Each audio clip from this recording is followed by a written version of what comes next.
Ang Japan ang pinakahanda sa lindol na bansa sa mundo. Kaya bakit sila gumagastos ng 67 bilyong dolyar para sa backup na plano? Dahil ang Tokyo ay hindi lang kabisera ng Japan. Isa ito sa pinakamahalagang lungsod sa mundo. Kung bumagsak ito, hindi lang sa baybayin ng Japan titigil ang mga epekto. Kakalat ito sa pandaigdigang ekonomiya, magdudulot ng pagkasira sa mga supply chain at maapektuhan ang milyon-milyong tao sa buong mundo. Kaya naman nagmamadali ang Japan na magtayo ng isang buong reserbang kabisera bago sumabog ang parang time bomb sa ilalim ng Tokyo. Pero gaano pa katagal ang natitira nating oras? Ang Japan ay kilala ng nakaupo sa tinatawag na Ring of Fire, pero sa may baybayin nito ay naroon ang 600 milyang haba ng Nankai Trough. Napakalakas ng mga puwersa doon, kaya nagbabala ang mga eksperto na nadudulot ito ng napakalakas na lindol tuwing bawat 100 hanggang 150 taon, at kadalasan ay nangyayari ito ng magkapares. Ang huling pagkakataon na nagkaroon ng dalawang magkasunod na megathrust na lindol ay noong 1944 at 1946. Hindi pa tayo umaabot sa 100 taon mula noon, pero hindi na rin tayo nalalayo. Nagbabala ang earthquake panel ng Japan na may 60 hanggang 70% na posibilidad na mangyari ang susunod na napakalakas na lindol sa Nankai Trough sa loob ng susunod na 30 taon.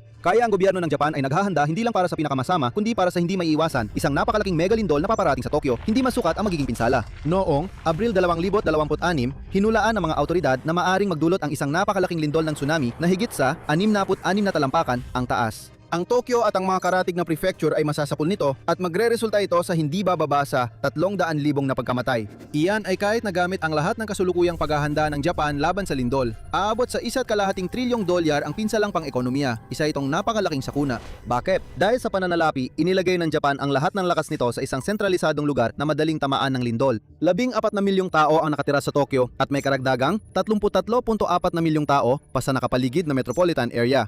Iyan ang pinakamataong rehiyon ng metropolitan sa buong mundo. Ang Japan ay kasalukuyang ika-4 na pinakamalaking ekonomiya sa mundo na may GDP na 4.2 trilyong dolyar sa 2025. Mayroon itong ilan sa pinakamalalaking pangalan sa larangan ng sasakyan, electronics, teknolohiya at robotics. At ang punong tanggapan ng mahigit kalahati ng mga pangunahing korporasyon nito ay matatagpuan sa Tokyo. Ang konsentrasyon ng kapangyarihang pang-ekonomiya sa Tokyo ay napakalaki na umaabot sa 1.1 trilyong dolyar bawat taon. Katumbas ito ng GDP ng Netherlands. Ganito na lang, kung ang Tokyo Metropolitan Area ay isang bansa, ika-18 ito sa buong mundo pagdating sa GDP. Isa itong napakalaking sentro ng kapangyarihang pinansyal at ito ay lubhang vulnerable. At lahat ng ito ay matatagpuan sa tagpuan ng 4 na tectonic plates. Isang 9.0 na lindol lang sa Tokyo mula sa pagiging isa sa mga sentro ng pananalapi sa mundo, bigla itong mapupunta sa gitna ng sunod-sunod na sakuna ng guho, pagbaha dulot ng tsunami at posibleng pagbuga at pag-ulan ng abong bulkan. Dahil pagkatapos ng isang nakaraang mapaminsalang pagbitak ng Nankai noong 1707, hindi lang malakas na lindol ang nangyari, kundi sumabog din ang bundok Fuji. Malalaking tsunami ang tumama sa mga baybayin ng Hapon at 10,000 mga estruktura ang nawasak. Nakakabigla ang posibleng pinsala. Hindi lang ito problema ng Hapon.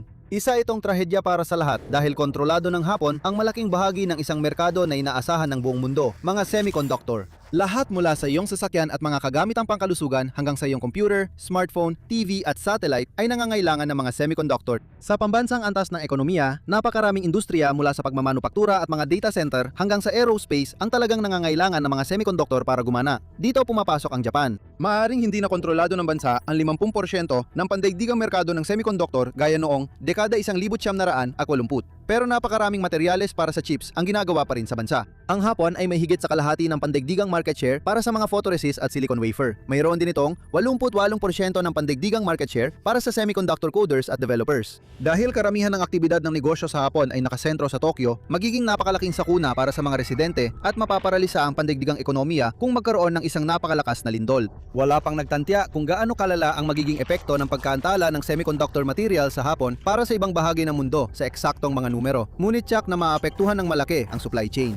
Dahil kontrolado ng Hapon ang napakalaking bahagi ng pandaigdigang merkado ng semiconductor, halos imposibleng mapalitan agad ang mawawalang supply nito. Kaya kaya ng natitirang bahagi ng mundo na makasabay. Maaring nasa nangyari noon ang sagot. Noong 2011, isang napakalakas na lindol na may lakas na 9.0 magnitude ang tumama sa rehiyon ng Tohoku sa Hapon. Kahit na hindi ito kasing siksik ng populasyon at kasing yaman ng ibang bahagi ng Hapon, naroon pa rin ang ilang pabrika ng teknolohiyang Hapones. Isa sa mga pinakaapektadong teknolohiya ng lindol ay ang NAND flash memory, isang mahalagang bahagi para sa mga iPad, iPhone, SD card, tablet at marami pang iba. Nagkaroon ng pagkawala ng kuryente sa isang pasilidad ng produksyon ng Toshiba, ang kumpanyang may 35% na bahagi sa pandaigdigang merkado ng NAND flash. Kahit na panandalian lang ang pagkawala ng kuryente, nagdulot ito ng 20% pagbaba sa produksyon ng NAND flash memory sa loob ng susunod na 2 buwan. Isa pang produktong teknolohiya, ang DRAM chips, ay naapektuhan din ng lindol sa Tohoku. 3 planta ng paggawa ng wafer sa Japan ang labis na nasira o nawala ng kuryente dahil sa lindol. Halos agad-agad, tumaas ng 7% ang presyo ng DRAM chips. Ang epekto ng isang mega lindol sa Tokyo sa industriya ng teknolohiya, kabilang ang pandaigdigang supply at presyo, ay magiging 5 beses na mas malala kaysa sa mga nabanggit na halimbawa. Sa kasamaang palad, hindi doon magtatapos ang epekto sa pananalapi. Noong 1989, nagbabala ang financial analyst na si Michael Lewis na maaaring magdulot ng pandaigdigang pagbagsak ng stock market ang isang lindol sa Tokyo. Lahat ito ay dahil sa ilang mga katotohanang pinansyal ng sistemang Hapones na kakaunti lang ang nakakaalam o napag-uusapan. Tanging mga 37% lang ng mga kabahayan sa Tokyo ang may insurance laban sa lindol. Mukhang malaki na ang bahaging masasaklaw nito sa anumang pinsala ng lindol, pero malayo pa ito sa sapat. Iyon ay dahil ang commercial na coverage ay umaabot lang sa 20% ng nakasigurong halaga ng isang ari-arian. Ayon sa isang pambansang ulat tungkol sa kahandaan sa pananalapi ng mga korporasyon sa Japan para sa mga natural na sakuna, natuklasan na ang mga kondisyong ito ang lumilika ng pinakamalaking kakulangan sa proteksyon kumpara sa ibang rehiyon sa mundo na madalas tamaan ng lindol. Kaya paano nga ba konektado dito ang mga dayuhang securities ng Japan na nagkakahalaga ng 659 na bilyong dolyar? Noong 2022, si Nigel Winspear, isang international na eksperto sa catastrophe modeling, ay nagpasya na subukan ang epekto ng Japan sa pandaigdigang stock market. Nakakalungkot natuklasan sa kanyang pagsusuri ng panganib na tinukoy ni Michael Lewis noong 1980 ay nananatili pa ring tunay na banta. Natuklasan sa ulat ni Winspear na kung magkaroon ng lindol na may lakas na 7.7 magnitude sa rehiyon ng Kanto, hindi pa ito ang pinakamataas na magnitude na hinuhulaan ng mga siyentipiko. Kakailanganin ng mga bangko sa Japan ng humigit kumulang 670 bilyong dolyar para matugunan ang mga kahilingan sa pag-withdraw. Bahagi ito ng malaking kakulangan sa proteksyon na nararanasan ng mga may-ari ng ari-arian sa Japan. Agad nilang i-withdraw ang kanilang mga deposito sa bangko para magbayad ng pagkukumpuni at muling pagtatayo. Ngunit para sa mga bangko, ang ganitong kalaking demand para sa pag-withdraw ay magdudulot ng agarang kakulangan sa pondo. Sa isa sa pinakamalalang panahon, maaaring magsara ang stock market marahil ng ilang linggo. Titigil ang operasyon ng lokal na bond market dahil ang mga bangko ay hihinto sa pagbili ng bonds at magbebenta ng mas marami hanggat kaya nila. Ang mga bangkong Hapones ay magkakaroon lamang ng isang opsyon para sa mabilisang pera, ibenta ang kanilang mga dayuhang securities. Ang 659 na bilyong dolyar na hawak nila ay halos sapat na para matugunan ang posibleng 670 bilyong dolyar na hinihinging withdrawal. Ibig sabihin, kailangang ibenta agad ng mga bangkong Hapones ang lahat ng ito. Babahain ng mga sell order ang mga merkado sa US at Europa. Babagsak ang pandaigdigang presyo ng mga stock at bond ng US at Europa at malaking problema yan. Ang Japan ang pinakamalaking nagpapautam sa gobyerno ng US. May hawak ito na 1.2 trilyong dolyar sa US Treasury Securities. Mababala ang mga mamimili kapag nakita nila ang ganitong pagbagsak. Magdudulot ito ng mas matinding tensyon sa mga pamilihang pinansyal na magtataas ng posibilidad ng isang pandaigdigang pagbagsak ng merkado. Ang pinakanakakatakot pa, hindi pa yan ang pinakamasamang maaaring mangyari. Ito ang magiging resulta ng posibleng 7.7 na lindol sa rehiyon ng Kanto. Pero sinabi ng pamahalaan ng Hapon na ang posibilidad ng lindol na may lakas na 8.0 hanggang 9.0 sa susunod na 30 taon ay nasa 70 hanggang 80%. Natuklasan sa ulat ni Winspear na sa ganitong pinakamasamang senaryo, ang rehiyon ng Kanto ay makakaranas ng 3 trilyong dolyar na pinsala sa mga ari-arian at 4.5 trilyong dolyar na kabuuang pagkalugi sa ekonomiya. Lahat ng pinsalang ito ay hindi pa kasama ang isa pang mas malaking issue, ang epekto sa politika. Dahil bukod sa pagiging sentro ng ekonomiya ng Japan, ang Tokyo rin ang nag-iisang sentro ng pamahalaan at kapangyarihang pampulitika. Ang mga pagpupulong ng gabinete, mga tungkulin ng parlamento at mga serbisyong administratibo ay agad na masususpinde. Posibleng maraming mga manggagawang administratibo at mga politiko ang masugatan, mawalan ng kakayahan o mamatay. Paano magpapatuloy ang pamahalaan kung mismong pundasyon ng kanilang kapangyarihan ay bumagsak? Noong Hunyo 2026, habang nakaharap sa banta ng isang mega lindol na malaki, ang posibilidad na mangyari, inaprubahan ng Liberal Democratic Party ang isang panukalang batas para gumawa ng pinakahuling backup. Isang pangalawang kabisera, isa na maaring pumalit upang gampanan ang mahahalagang tungkulin ng pamahalaan. Lalo na kung sakaling magkaroon ng matinding pambansang krisis, tulad ng maaring idulot ng isang malakas na lindol. Maaring ipagpatuloy ng mga ministeryo at ahensya ang kanilang trabaho sa isang backup na lungsod, bagamat hindi pa napagpapasyahan ng kasalukuyang administrasyon ng Hapon kung aling lungsod dito, malamang na may isang kandidato, ang Osaka. Ang panukalang batas ay bahagi ng mas malawak na kasunduan sa pagitan ng LDP at ng JIP, ang Japan Innovation Party. Ang JIP ay may punong tanggapan sa Osaka, kaya't isinusulong nila na ang kanilang sariling lungsod ang maging ikalawang kapital. Ngunit kahit na nailatag na ang theoretical na balangkas para sa isang doomsday protocol, hindi ibig sabihin nito na magiging madali ang lahat. Mayroon ng mga hindi pagkakaunawaan. Isa sa pinakamalaking issue ay kung dapat bang magkaroon ng mga referendum bago lumikha ng mga espesyal na administratibong distrito tulad ng sa Tokyo sa magiging ikalawang kapital sa hinaharap. 2 beses na nabigo ang mga referendum na iyon sa Osaka. Sa huli, nagkaroon ng kompromiso. Tanging mga residente lamang ng nasabing lungsod ang papayagang bumuto. Mas malaki pang tanong ang natitira, maaaring paborito ang Osaka pero walang nakakaalam kung aling lungsod talaga ang mapipili. At ang kawalang katiyakan na yan ay muling nagpasiklab ng dekada ng laban tungkol sa dominasyon ng Tokyo sa Japan. Noong 1945 ang Tokyo ay may 13% ng populasyon ng Japan. Pagsapit ng 2024, halos isa sa bawat 3 Hapones ay nakatira na sa lugar ng Tokyo. Gaya ng sinabi ng isang pahayagang Hapones, ang Mainichi, ang sentralisasyon ng Tokyo ay naging isang talamak na karamdaman para sa Japan. Ayon sa parehong editorial, ang mga pulisyang ipinatupad ng sentral na pamahalaan na nakabase sa Tokyo ay nagtanggal sa mga riyon ng kanilang natatanging pagkakakilanlan. Pero ang pinakamalaking problema ay maaaring ang Tokyo mismo. Ang isang bansang kilala sa teknolohiya ay patuloy pa rin nahihirapan dahil sa mga luma ng sistema at mabagal na digitalisasyon. Kung walang malalakas na insentibo para sa mga kumpanya na lumipat sa ibang lugar, patuloy na lumalakas ang Tokyo, sinisipsip ang mga tao, pera at oportunidad ng Japan, habang ang natitirang bahagi ng bansa ay lalo pang napag-iiwanan. Kaya tinitingnan ng iba't ibang lungsod at rehiyon ang potensyal na batas na ito bilang pagkakataon para makakuha ng mas maraming kapangyarihang pampulitika at pinansyal para sa kanilang sarili hiwalay sa Tokyo. Malamang na magdudulot ito ng matindi at posibleng pag-aaksaya ng oras na kompetisyon sa pagitan ng mga lungsod para sa karangalan na maging ikalawang kabisera ng Japan. Pero komplikado ang paglikha ng ikalawang kabisera. Hindi lang ito, basta pagtatayo ng reserbang opisina ng pamahalaan, kailangang muling idisenyo ang buong sistemang pinansyal at pampublikong infrastruktura ng Japan para gumana mula sa dalawang sentro ng kapangyarihan. Isa sa pinakamahalagang institusyon na seryosong tumutugon sa plano ay ang Bank of Japan o BOJ na siyang sentral na bangko ng bansa at haligi ng ekonomiya ng Japan. Kung pati ang BOJ ay kailangang maghanda para sa pangalawang kabisera, ipinapakita nito kung gaano talaga kalaki ang proyektong ito. Ang kasalukuyang punong tanggapan nito ay nasa Tokyo, ngunit mula pa noong dekada 2000, ang BOJ ay gumagawa na ng mga emergency na plano sakaling magkaroon ng total na pagkawala ng kuryente sa punong tanggapan o mas malala pa, ang tuluyang pagkasira nito. Dahil ang unang sangay ng BOJ ay nasa Osaka, tila ito ang natural na lungsod para gawing backup.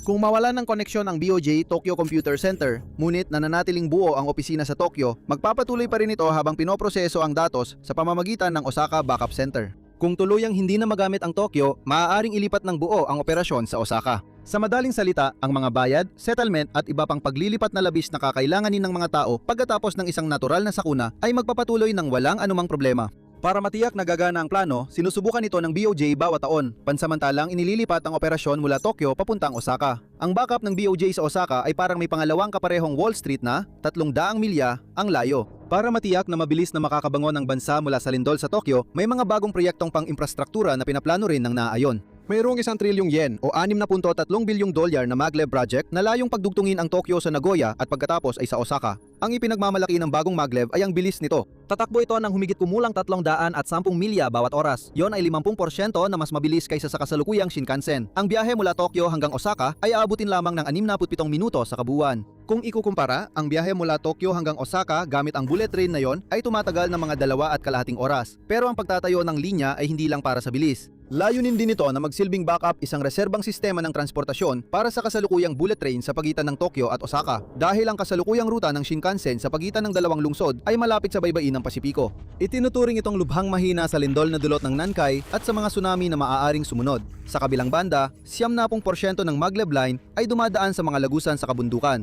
Halos tuluyang inaalis nito ang pagiging vulnerable ng maglev sa mga tsunami. Inilalayo rin nito ang linya mula sa Nankai Trough. Ang disenyo ng maglev tren at mga riles ay nagpapababa rin ng posibilidad ng pagkadiskaril ng tren dahil sa lindol. Ang tren ay lumulutang sa ibabaw ng riles imbes na nakapatong dito. Kung matulak man ito palayo sa riles, mas malakas pang kwersang magnetiko ang magbabalik dito. Kaya sa papel, mukhang handa ang Japan. Ang gobyerno, sentral na bangko at mga mahahalagang infrastruktura ay lahat gumagawa ng mga backup system para makaligtas sa isang napakalakas na lindol sa Tokyo upang mapanatiling tumatakbo ang bansa kahit pagkatapos ng isang napakalaking sakuna. Pero kapag tiningnan mo ng mas malapitan, dahil sa likod ng kahangahangang paghahanda ay may malaking kahinaan. Ilan sa pinakamahalagang serbisyo na aasahan ng Japan pagkatapos ng sakuna ay wala pa ring konkretong backup na plano. Pinakamahalaga sa mga ito kung paano talaga pamumunuan ng punong ministro ang bansa mula sa Osaka dahil ang plano para dito ay malabo, hindi pa nasusubukan at malamang na hindi gagana. Ang punong ministro ng Japan na si Sanae Takaichi ay pumayag sa plano para sa ikalawang kabisera para sa Japan noong desperado siyang naghahanap ng koalisyon para sa kanyang partido upang manatili sa kapangyarihan ng LDP. Kailangan niya ang JIP sa kanyang panig kaya nabuo ang plano na gawing isang lungsod, malamang Osaka, bilang backup na kabisera ng Japan.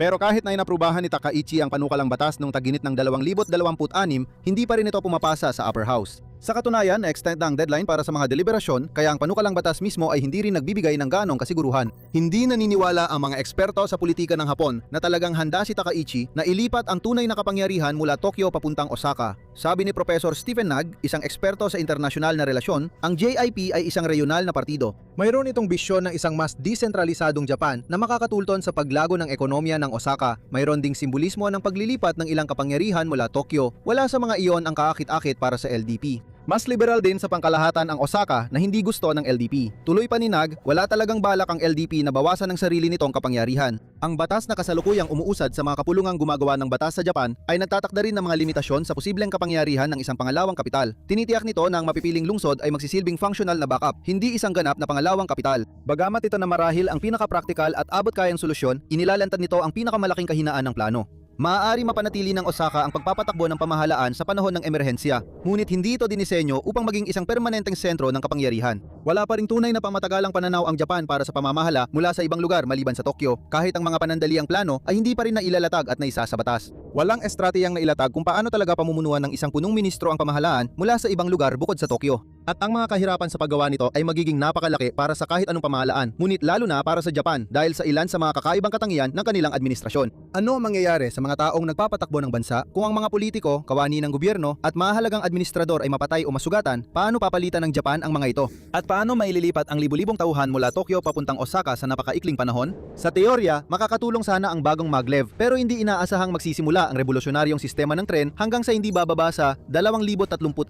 At kahit ang petsang yon ay hindi pa sigurado dahil sa mga taon ng pagkaantala. Kaya kung mangyari ang mega quake sa Tokyo bago yon, haharap ang Japan sa isang nakakatakot na tanong. Paano mo ililipat ang pamahalaan kung ang pinakamabilis na koneksyon na inaasahan mo ay hindi pa umiiral? Kung ipagpapalagay na hindi tatama ang lindol bago yon at hindi pa natin pinag-uusapan ang katotohanang nakakagulat na hindi digital ang pamahalaan at mga korporasyon ng Japan. Mukhang malabong mangyari ang mabilis na paglilipat ng tungkulin at administrasyon ng pamahalaan. Karamihan sa mga tao sa Japan ay meron pa rin at kailangan pa rin ng hangko stamp, isang inukit at personalisadong selyo na ginagamit para sa mga opisyal na dokumento bilang kapalit ng pirma. Marami pa rin gawain ng pamahalaan sa Japan ang isinasagawa sa papel. Ayon sa ulat noong 2023, 16.8% lamang ng mga record ng pamahalaan sa Japan ang digital. Higit sa 4 sa bawat 5 na opisyal na record ay nakaimbak lamang sa papel. Ang katotohanan ito ay nagdudulot ng halos hindi malutas na suliraning logistical para mapanatiling gumagana ang pamahalaan sakaling magkaroon ng sakuna na magdudulot ng pagguho ng mga gusali, pagbaha at sunog. Maaring i-backup at i-upload sa cloud ang mga digital na file.